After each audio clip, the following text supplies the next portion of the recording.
Welcome to the Atlanta Realtor Rundown podcast.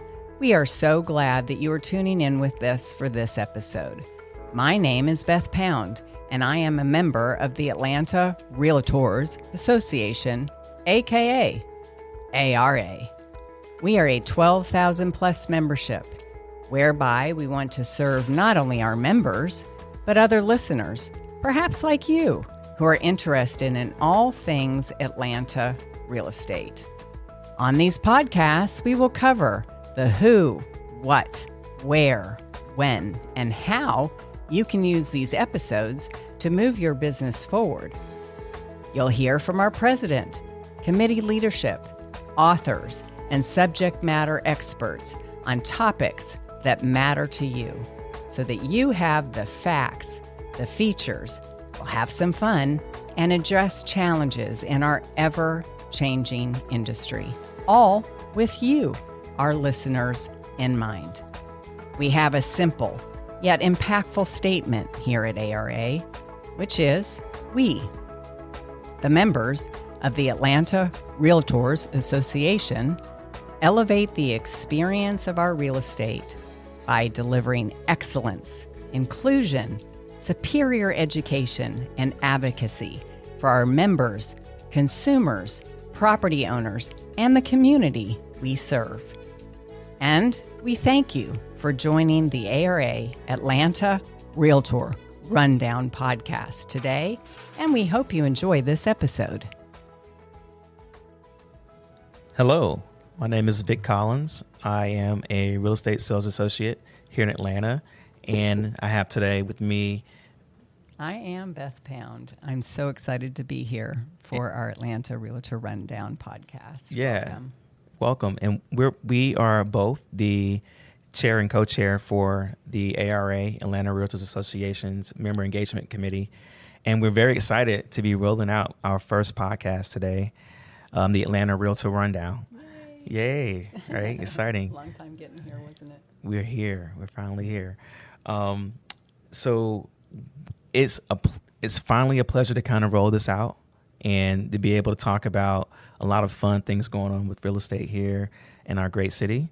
And because this is our first podcast, we want to do a format. We want to just give people context for how we're going to do this in the future, so that people can understand what, the flow will be going forward. So, So with that being said, the Realtor Rundown, Atlanta Realtor Rundown, is going to be full of facts, features, and fun. We're going to have segments on each one. We're going to talk about what's going on in our industry. We're going to talk about just how real estate is connected to a lot of the things that we are doing. And then we will hopefully just kind of wrap it all up.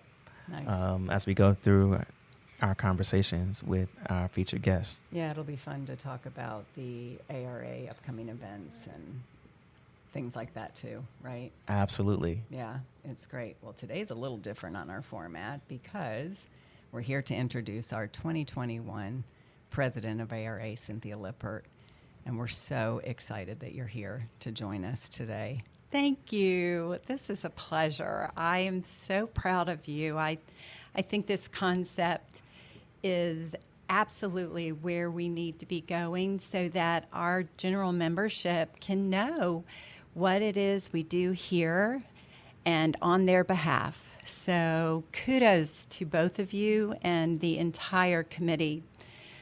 I'm so happy that we're doing this.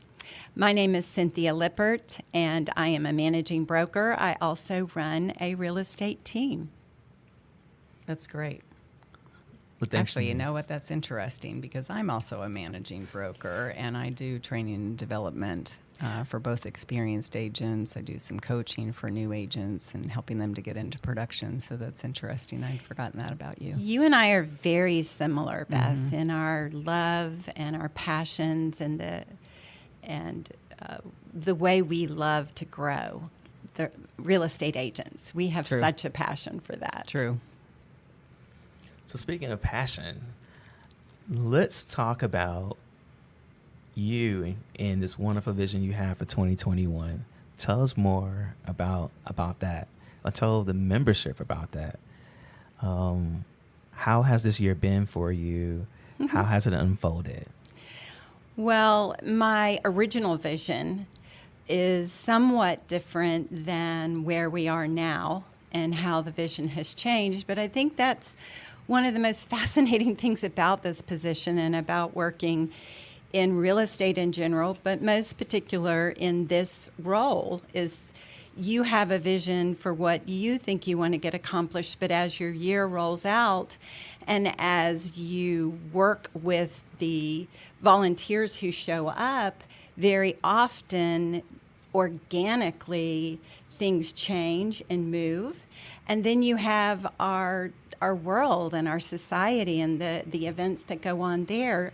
And based on those events, then sometimes your vision changes. But my original vision was one that became very apparent to me when I was asked to be the moderator for a West Side town hall panel. And at that town hall, they invited the community in.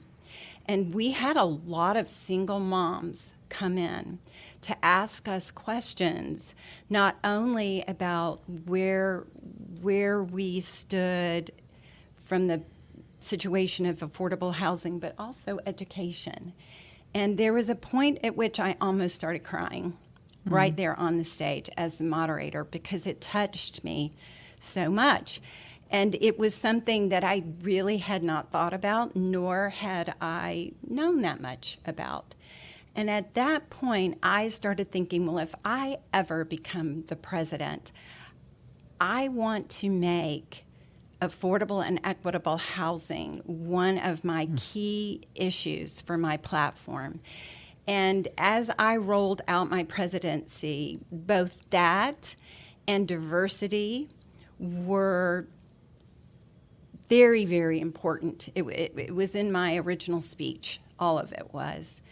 And then the year played out, and we had numerous things that happened that caused me to realize that I didn't know enough, that I thought I did, but I didn't. Yeah, so when you speak to us a little bit about when you say you didn't know enough, I know this is connecting current events, and but how did you tie that into your vision? How did that kind of create an evolving vision? Well, one of the things that we do at ARA that I love, every 4 years we redo our strategic plan. And I believe both of you were involved in that strategic plan. And when you are changing vision, changing course, or even, just trying to deal with current issues, they ask you to always go back to the strategic plan. So as things unveiled and were unveiled, and as things rolled out, I just went back to the strategic plan and said, based on those things that we decided together were the most important things that needed to be dealt with, I would just go back to the strategic plan. And I worked this year very closely with Karen Hatcher, who's my president-elect.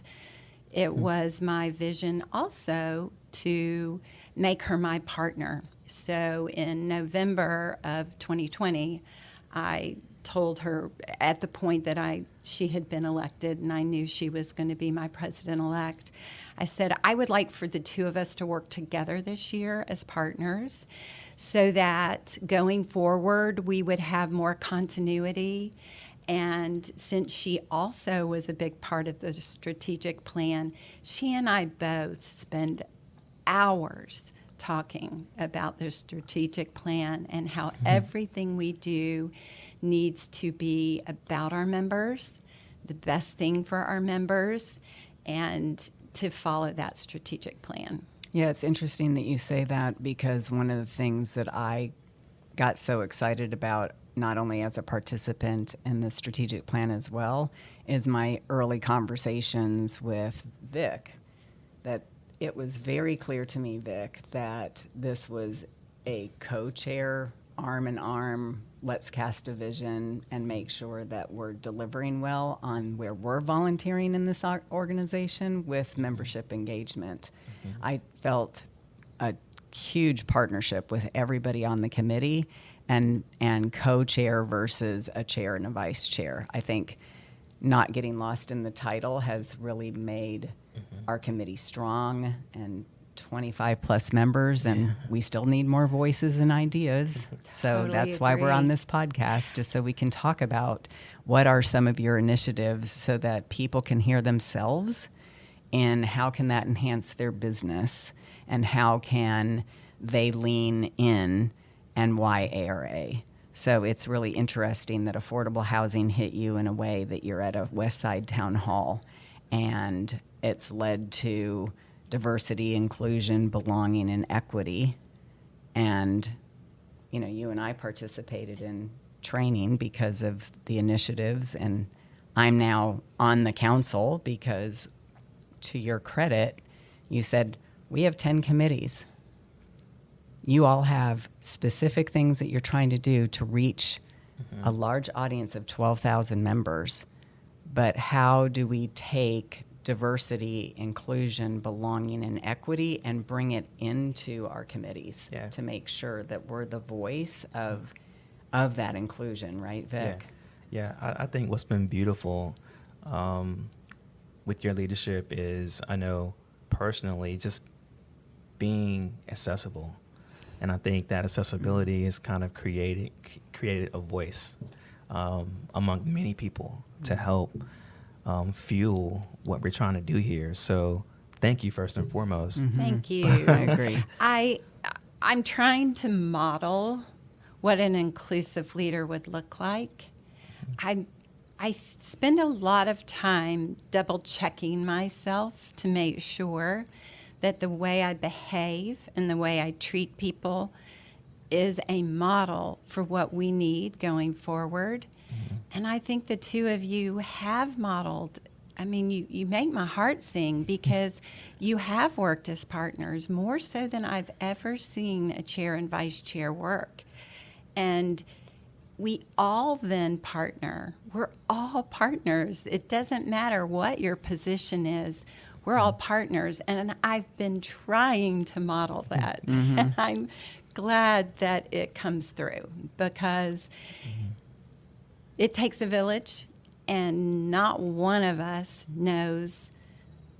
In my world, and Vic, you and I have read a book that we share. And when we realized we were both followers of that book, so to speak, it immediately allowed me to speak to you in a way that I knew you would understand. But do you know, that's where I'm coming from. That book drives a lot of what I am trying to model. And the book is Power versus Force. If you've not read it, you should. It's amazing. Yes, it is. And in that book, it talks about the fact that right and wrong is not really a reality. And I'm not talking morality, so to speak. We're talking about facts and the way the world plays out. And it talks about how perception is based on the prism view that you have. And Vic may be looking into the prism and he sees it one way, and that seems right to him. But I may be looking in on a different direction and see something completely different, and that seems right to me. And so at the end of the day, if you're going to drive together as partners, you must understand that everybody can be right, and that you can't make someone wrong because to them, that's right.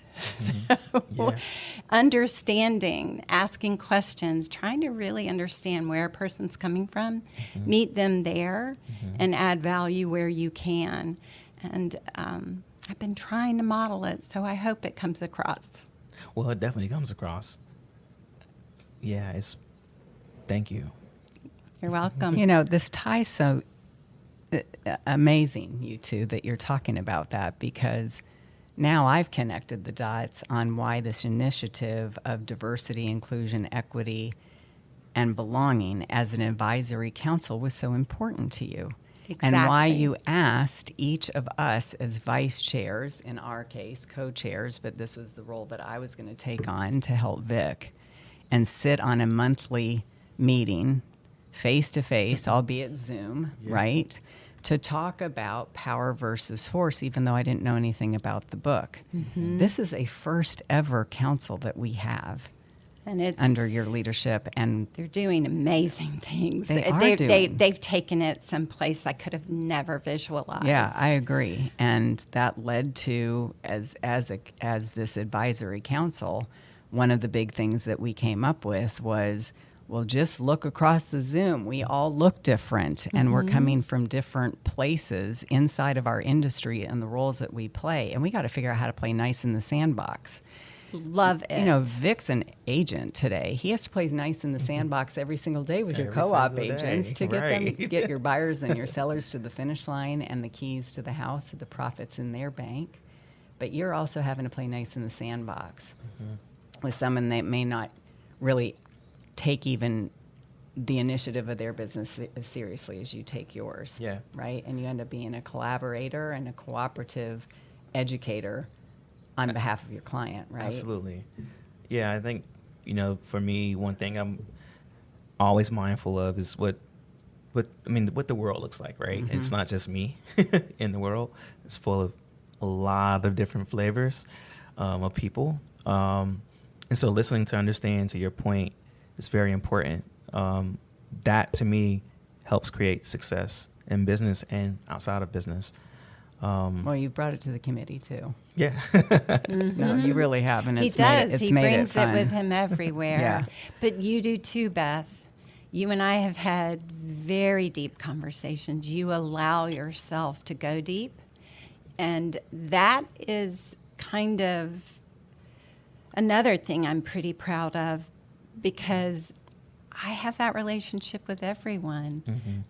You do. And that's why I love us so much, because we all have opened up. We've spent the time and the energy to say, hey, gosh, things have changed, and we now have to dig a little bit deeper. And everyone has. And it's so much fun. We're growing together. It sounds kind of cliche, but we are more family than we've ever been. Yeah, I feel like that too. Just staying on the Diversity Council for just another second, Cynthia, one of the things that became very evident was that we needed training.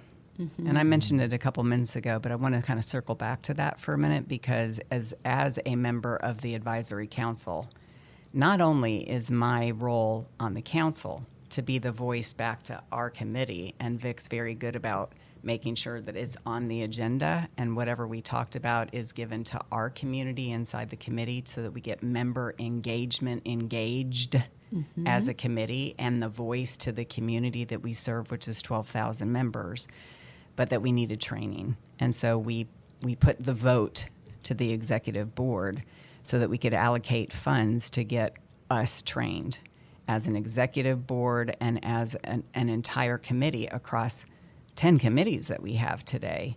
You guys want to talk about that for just a second on what happened in that training? You want me to take it, Vic? Yeah, go for it. You will find that Cynthia Lippert has a hard time not talking. So I engaged very early on this year with Dr. Linda Wiley, who runs a company called Turning Point. She does diversity and inclusion training, and she also does business coaching. I realized, as I said earlier, that there were some events that occurred early on this year that caused me to understand that I didn't know as much as I needed to know in order to be the leader and to execute some decisions that probably needed to happen. So I engaged her as a diversity and inclusion coach, and I had one-on-one coaching with her. And how cool. it was amazing. And I have to tell you, I called Reggie and I said, Reggie, has there ever been a president that's been faced with what I'm looking at right now? And he goes, we've never been faced with this before, Cynthia. And I said, so is there anyone that I can talk to that can help me? And he said, I don't know. And I said, do you mind very much if I hire a coach to help me with this? And he said, we'll get it done. I love that. And that alone, I mean, there's so many things I learned this year, but that was huge. So in having gotten to know her, she was my recommendation to be our trainer for unconscious bias training. There are a lot of great diversity and inclusion trainers, and I hope that we will continue Me too. to experience every last one of them because everybody comes from a different place. But we did approve her to teach us unconscious bias training, and that's where actually Vic and I learned together on a breakout session that we were both passionate about power versus force. However, she tasked all of us to come up with something that we committed to do that would help us understand our own unconscious biases and work through them. And I gave myself a goal, and I gave myself a month and a half to get it done, and I did it. And it was amazing. Yeah. The outcome of what I learned, absolutely amazing. And it played into the shift now for where my vision is going next. Nice. Vic? Yeah, I think for me, taking that course, I started thinking about all the things that I'm always internalizing, and I think I'm in my head quite a bit. Who isn't? I think it's our disease. Right. Yeah. So so it's that, and then it's the but not only that, but it's the experiences we share, right? Daily, right? We don't know from second to second, hour to hour, minute to minute, day to day, what people are enduring and how those experiences contribute to unconscious bias, right? So I think for me, I had to take a step back after taking that course to say, okay, sometimes just stepping outside of yourself, right? And we don't always have the big picture, right? We don't always have the full picture, period. Just pausing, right? Taking a breath will give us enough space to kind of understand where someone else is coming from. Yeah. And I think when we do that, right, right, the world is a better place. I have to tell this. Okay. I just have to. You just made me think of it. The thing about unconscious bias for me was one of the examples where all you had done is look at someone and assumed something about them. Correct. So one of the things I changed, and it's working beautifully, no matter who I meet, no matter as my eyes scan over a crowd, I now have trained myself to look at them and say, look for beauty and look for all that you really love about that person, whether you know them or not. So I now will look at people, and instead of allowing myself to go into a place of bias, I'm just looking at what is and what is beautiful about that to me. And it's really helped me change a lot of that. And that's what this year's been about. It's been the biggest learning opportunity for me in 62 years of age. It's really been probably the most important thing about this year is how much we're all learning together. Yeah, one of the things that I find so interesting, not only about what your comment is, but where we're pivoting as an organization within ARA because of diversity and because of the council. Heather Anderson is the chair of that. And one of the things that I have loved in her passion is how intentionally and intently she listens to all of us and our differences to be included. And what birthed out of that recently, and we're so excited as an organization of 12,000 to reach out to everyone and say, your voice is really important to us, and who you are is super important to us, and we'd like you to tell us who you are and everything about you, demographically and how you identify, et cetera, et cetera. And we did a first ever because of your initiatives this year in having this council. We had our very first diversity inclusion index survey that went out to all the membership. And the reason why we did that, from my perspective, is that in the strategic plan, which I participated in, we learned very quickly that the National Association of Realtors, NAR, only gets age, sex. There were 3 things. I can't remember what the third bucket is, but it doesn't go deep. And is it male or female? Yes. So, and that ended up opening up a whole new conversation, right? Yeah. And I'm proud to have not only been on the council, but to help promote that inside of membership engagement. Vic and I went arm in arm back to the committee and said, we want 100% participation in the survey. And I am proud to tell you we have over 500 respondents. Now, granted, we have 12,000 members, but we've never done a survey before to this magnitude and to this depth, where not only did they answer a survey, but we gave them the opportunity to give us comments and to share their voice and to let us know who they are, not just as agents, but to your point, Cynthia, the human. The human themselves. Right. Yeah. And I think, I just love this. Where you're going with this is so amazing. I try very hard to, when I've learned something, to sit inside myself, inside my head, where we all spend the most time, thinking, if that had happened to me, how would I feel? And then once I can connect to the feeling, then I can have compassion or empathy for what that must be like, and then I can go from there. The place I had the hardest time is identity, how you identify. I had a really tough time with that.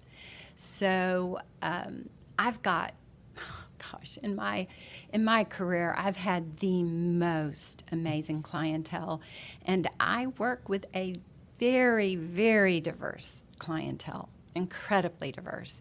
And now that I look at it, I'm like, I didn't do it on purpose. It just happened that way.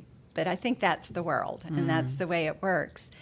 So I went back recently to some of my clients that identify differently than I do, and I asked them to explain it to me. Explain how it feels, because I can't connect to the feeling, because I don't know. I just don't know. And that's what's been fascinating about this year and the training and everything, because they said, you know what? No one's ever asked us these questions. We've never talked about it outside of our own relationship or our parents. And we're fascinated and so thankful to you that you're trying to understand this. And I just think this is why this is all, let's pinch ourselves. Well, hats off to you for doing it. Have you had similar experiences, Vic? Yeah, I think for me, just a lot of what's been happening over the past couple years in general has been inspiring more conversation, which I think people feel like great to have. They feel open to have, right? I think what's great about this city, Atlanta is pioneering a lot of the conversation. And what's great about this board is pioneering a lot of those conversations, and they're tough conversations to have, right? But if we don't stretch ourselves to have them, right, we don't move, we don't break through. And I think what we're experiencing here is breakthrough all over and over and over and over again, right? So that we can grow. And I see that's what's happening. Yeah, I think just before we pivot, Cynthia, I think one of the most amazing, seriously amazing things that I have done with you this year is to stand with you, along with past presidents, along with other committee people, like my friend Vic, and have be a support to you in the apology. In the apology that you felt compelled and passionate as part of your role as the president of ARA and the historical perspective of who we've been as a body of people, and to express that across all media channels. People can go to our website, the ARA website, and read the apology letter. So this isn't designed for you to go through that now, but before we round the bend on the next couple things we wanted to talk about, is there anything that you do want to give some context around? Because that was a big day for me. Well, thank you. Oh, it gives me goosebumps. I've referenced numerous times today about an event that occurred early on. And that was at the point that I realized that we had a trust issue in our leadership group. We'd all worked side by side for years and years, many of us for many years. And I discovered that I was not privy to some things that were going on because they felt that because I was white, that I wouldn't understand. And when I learned that, I leaned in. Karen and I had a lot of conversations, a lot of soulful, a lot of tears, hours and hours of conversation. And Karen gave me the encouragement to lean in. And when I leaned in and started asking questions and learned, one of the suggestions that was given to me is that I read The Color of Law. And when I did, I realized that there was not anything that factually in history had occurred that I knew or had been taught. Not in school, nowhere. And that, as I told you, I sat with that and I thought, if you had grown up generation after generation after generation having these things occur to you, what would that feel like? And ARA has been around for 100 years. And that's why the letter was so important. Would you trust? Oh, no, I wouldn't. Mm-hmm. I wouldn't trust. Mm-hmm. And then I went, well, we've got to move forward, and we need to move forward together. And not that anyone ever trusts anyone 100%, but we've got to have trust amongst each other. And that's where the apology letter was birthed in my head. I love just it. Sitting in my head saying, what could I say? What could we all do together to put this out, just to talk about it, say that it really did happen, apologize profusely. Not one of us can say, well, I did those things, but they happened. And without acknowledgement of them and without an apology, an apology, the reason for apologizing is so you can build the relationship stronger and you can build trust. Right. It's a whole new foundation. It's a whole new foundation, and that's what we needed in my mind, and that's why I did it. Oh, Vic, What you you know what did it makes is- me think of? Yeah. Oh, my gosh. So remember at the beginning of the year, membership engagement, we started coming up with ideas of how can we put some of our ideas to work, right? And how do we use social media better? We're sitting at a podcast today, right? So that's a reality. But we also, you and I interviewed Karen Hatcher, our president-elect for 2022, Yeah. and Antoine Mm-hmm. as a past president of 2015. And it happened to be Black History Month. Mm-hmm. That was So- fantastic, by the way. That Well, was we had a ball doing brilliant. it. But it was one of those. It was another opportunity to build foundation.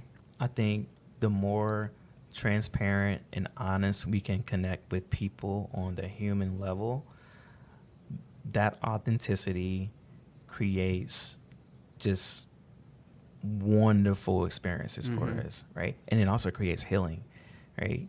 So if we're always in a state where we're not healing, right, and we can move that to a space where we are, that creates the trust, right?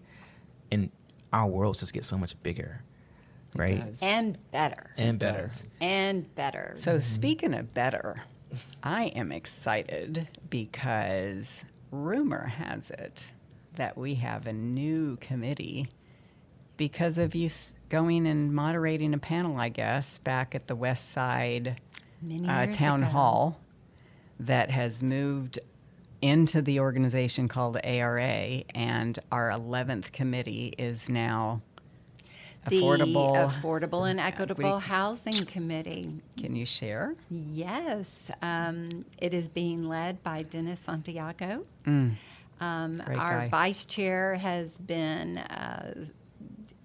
she's not been approved yet, but after this week, hopefully she will have been approved. I'm super excited about that team as well. They partner together very well already. And we have very excited members. It is something that we are now, it's a committee that we are seeing a lot of passion around for members that have never been involved, ever. Oh, fabulous. And yes, they're very excited that we're doing this because in their own businesses as agents, they're dealing with this every single solitary day.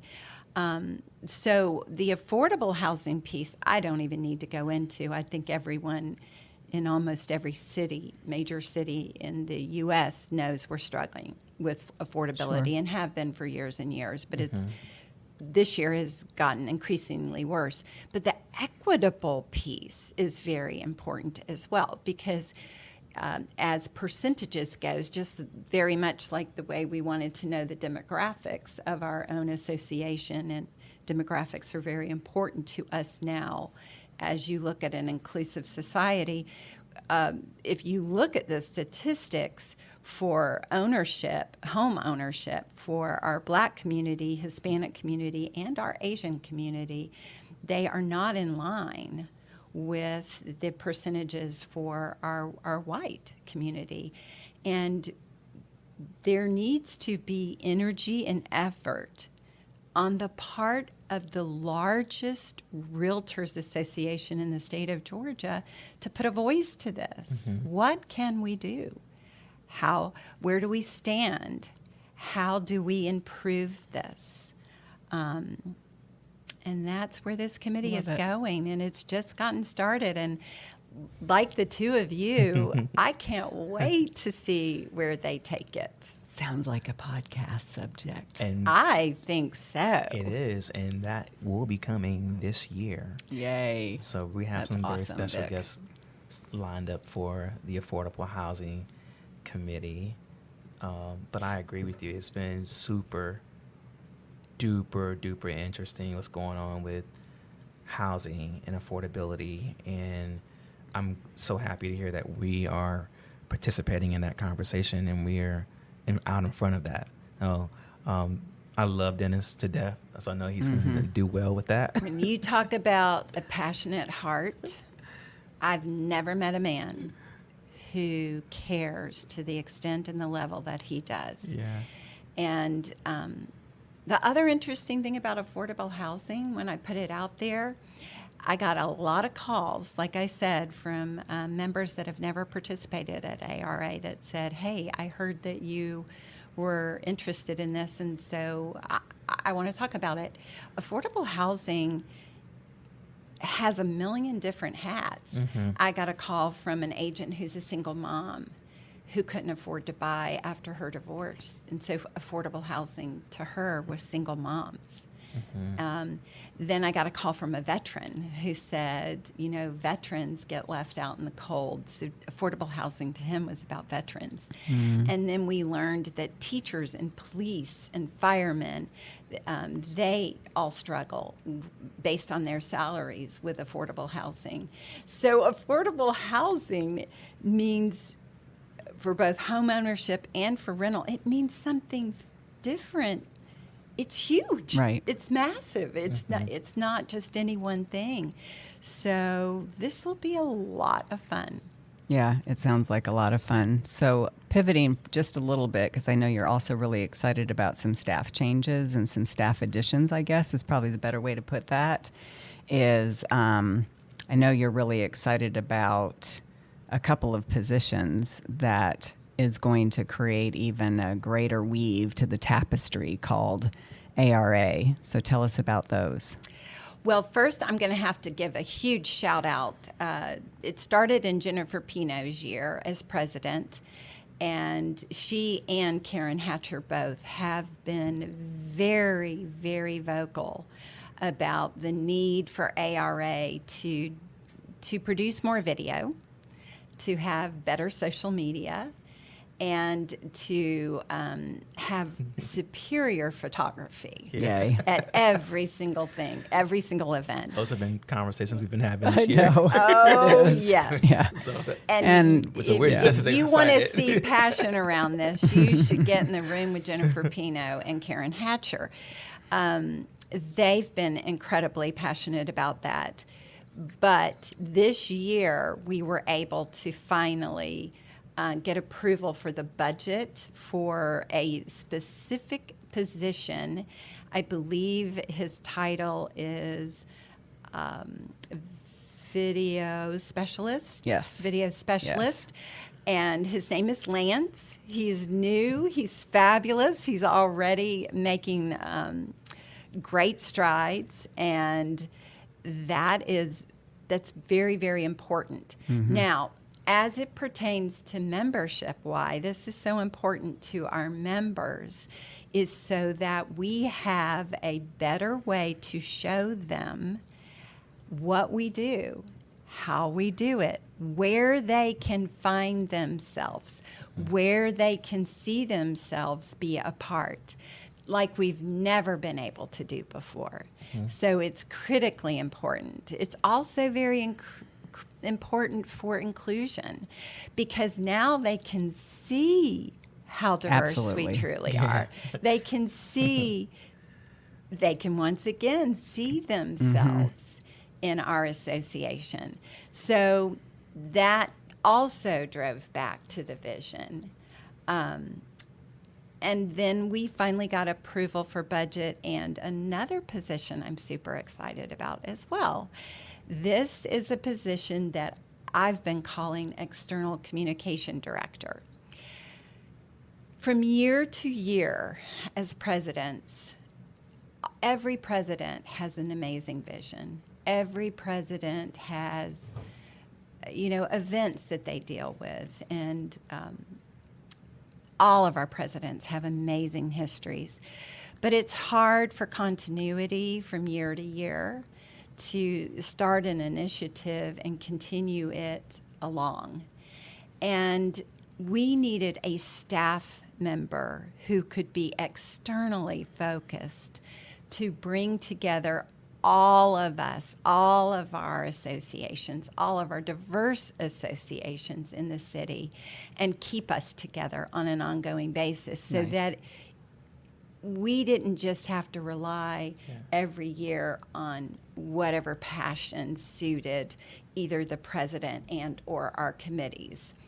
And we got approval for that in August. Nice. And we are super excited. That position has not been hired yet, but their job is very much like event planner with business development. It's a relationship builder. Right. It's a relationship builder that reaches outward and it continues to drive our relation with the Empire Board and the Alliance, the LGBTQ plus Alliance, also with NAREP and ARIA and the Women's Council of Realtors, and hopefully also the Home Builders Association, so that we make those relationships and we purposefully and specifically and intentionally involve ourselves together so that we all build together. Yeah, it'll build a bridge between all of the organizations. So it's not just 12,000 members that make up ARA, but we actually have facets that allow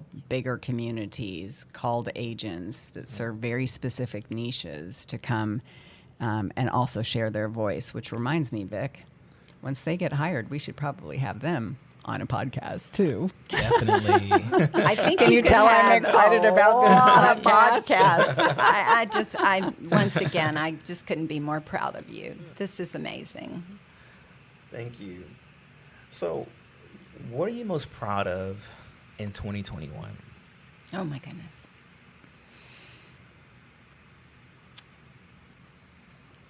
Recently, this weekend, actually, one of our members posted on Facebook and on Instagram a post that had to do with me. By the way, I love that you're on Instagram. Amen. I'm on Instagram. I'm 62, but I'm trying. Vic, our millennial is going to keep us honest over here, right, Cynthia? Oh my goodness. I try. But her words about me were so kind. And she talked about how it was obvious the level at which I cared. And that's what I'm most proud of. I've also had it said before and recently that I want people to like me, that it's important to me that people like me. And I thought, no, that's really not it. What is important to me is that I always be kind, that no matter what I do, that I am kind, and that shows up and is acknowledged is what I'm most proud of, because you can bring kindness wherever you go. If you take kindness in and you have it in front, in the side, in the back of you, no matter what happens, the right thing will happen. And so I'm most proud that what I was trying to model is actually being acknowledged and is showing up. Outside of that, I could list a million different things I'm proud of. I'm proud of all of you. I'm proud that given the door wide open, y'all just gone for it. I mean, just gone for it. Door wide open, get as creative and as, thoughtful as you want. You're doing it, and you make me so happy. And it's a great legacy to have been a part of all of this. Well, speaking of legacy, it's kind of a nice lead in. So it's interesting that you talk about the care part. So Teddy Roosevelt has a quote that literally is probably the one that gets me out of bed every day in the role that I play in this industry, and that is that people are not going to care what you know until they know that you care. And so my motto has always been care first. So maybe that's why we're having the year that we're having, because I feel that from you, and it's an important personal initiative and a personal drive for me, and I have felt that compassion, passion, empathy, and care from you, Vic, too. And it really is just a pleasure to volunteer. This is a volunteer. These are volunteer roles, but it's been a pleasure to serve at that type of level. So my question, as we're closing out here, we just have a couple more things, is I hear what you're really proud of, and you and Karen have taken more of a co-presidency role from what it, even way back in November of 2020. But what is that legacy that you want to make sure that Karen is carrying that torch well for 2022 as you guys are putting together and continue to put in place this bridge, and so that this carries on? What is that? Well, every plan that we make together, and remember, when I discuss anything that we do, the reason we're doing it is for you. Hopefully the listeners are our members. You're at the forefront of everything we do. Even our strategic plan, we were asked to put the strategic plan together for our members. So just for all of you out in Memberland, our volunteer efforts are always to serve you. You essentially are our client. Mm-hmm. If we were in a real estate transaction, you're our client. And then everything that we decide and do together, and all of our initiatives are driven towards you. That goes back to why this diversity inclusion survey was so important, so that we can know as much as we could possibly know about you. And I would ask all of you in Memberland out there who are listening, if you have not participated in this survey, please make sure in the future that you do this. It's really very important. But back to when I talk about what Karen and I have done together as partners, once again, everything we've planned this year and for her year next year drive back to that strategic plan, right, and drive back to how we're serving our members. But we had key initiatives in mind. We know at what point we want to try to deal with those initiatives this year, and we've already got pretty much the first half of her year planned. And what's interesting about this is it's not just what's in our head. As we move forward, Karen and I are always talking to all of you, every leader, all of our vice presidents, all of our committees, and chairs and vice chairs. We're asking what you want and what you see that we may not see, and we've been incorporating that in these plans, so that in working together as partners, as you plan out at least our 2 years, if then Karen grabs her president-elect and they continue this, they'll plan out her year and the consecutive year, so that is the way the continuity works. And obviously flexibility and fluidity has to be in there because of world events and the way things change. But you have a roadmap, so to speak, that continues. It is a road. I mean, it's an ongoing road. So there's a lot more to come this year, but we're already wrapping up my year. And look at you smiling. I know. But one thing I really, really love about you, Cynthia, and your leadership, and I'm sitting here and I'm just writing down the number of times you said we.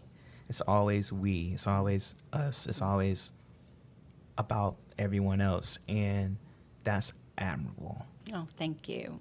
Well, it's true. I can't even, I'm just like, we. I'm just like, wow. I mean, that's leadership. I mean, that's leadership. We so much better than I. It's so much more fun. It's so much more fun. Well, and one of the things that I know Vic and I talk about frequently is how much he and I and the we of our committee have appreciated you've participated in our committee and showed up on Zoom calls.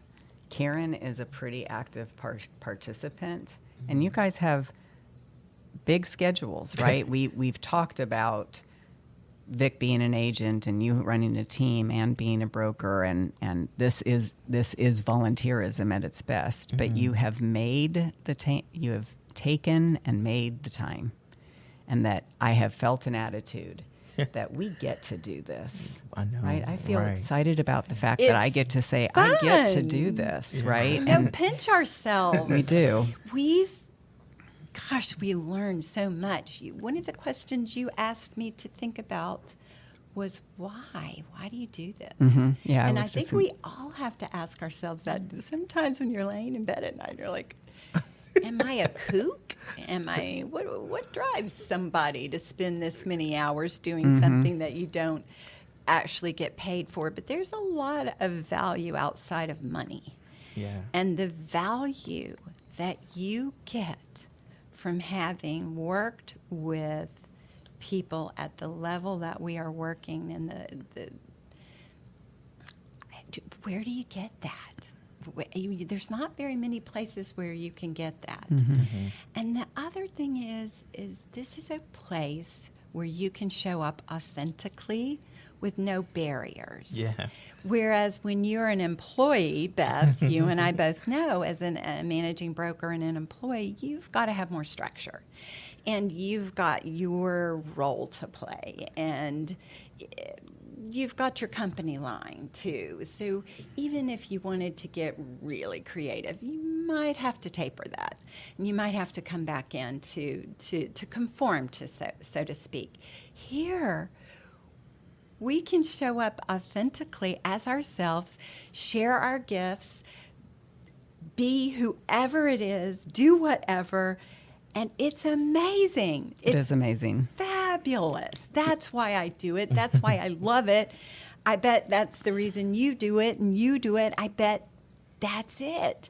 Yeah. We can come here and be ourselves. I want to speak to that for one other perspective that I have found, Cynthia, is that, we all represent our brands in the roles that we play, but having become an active, engaged, volunteering member, not just a due-paying member, but really engaging in the ARA, has allowed me to hold space for everyone. It has allowed the cooperation between the deals where I've had to get involved as a broker go even better than I would hope that they would have gone anyway. Yep. But the fact that I now know a lot of these other companies much more intimately because I know some of the leaders and the agents in them, I serve alongside of them. And there's no power structure, whether you're a broker or you're an agent. I love that. Yeah, I love that too. Structure. Yeah. We are all on the same level playing field and so connected that it makes the world and our industry so much better. Yeah, like you're still in production. I'm not in production. Vic is in production. So you guys meet you meet agents every day. Yeah. You're in cooperation with them Every day. every day. And cooperation with the client. Every day. By the minute. I remember just our meeting last month. You were like, "Hey Beth, can you kick off the meeting? My closing is being delayed by 25 minutes." And I was like, "Got your back." Gotcha. I got your back, right? So it's everywhere. But to speak to the member land, as you call it, Cynthia, in speaking to you that are listening today, please lean in and get involved with ARA. Yes. Get involved. We're having an absolute blast, but there is room for you and room for your voice and room for your ideas and your passion and your ability to give in a way that'll pay huge dividends. And I am speaking to you as an agent out there, that this will pay big dividends in your business. Here. So, Cynthia, last question. and I mean this in all sincerity. So when you're not given a president's report, you're recording a podcast like you are today, shooting a video and an apology letter, meeting with dignitaries, reaching across the aisle to commercial and other boards. I know that you have 7 millennial kids. We do. My husband and I married with 3 children each, very young, and then had I like the very young. a 7th together. So we have 7 millennial children, and they teach me every single day. As a matter of fact, everything I do must be approved by them. It's very important that they approve of what I do and how I say things and how I treat people from a millennial's perspective. I think I get that too. So they are amazing. And now we have 6 grandchildren, and that's enough to keep me busy. You know, I've got a lot of jobs, and I love to work because I love this industry. Passionately, I love this industry. But we've also got 7 kids and 6 grandchildren that keep us very busy. Yeah, I think one of the things that's fun, Cynthia, is that I watch you, Vic, in your career, and I watch how you show up on social media, which is certainly different than me because I'm not in production. No, I mean, you congratulate your sellers and your buyers at closings, and you reach across the aisle, and you've gotten a chance to get to know your fellow agents and that type of thing. But it also, I see the whole of you. I see your personal life. I see your personal life, Cynthia. I see the love of travel and holding space for an upcoming wedding.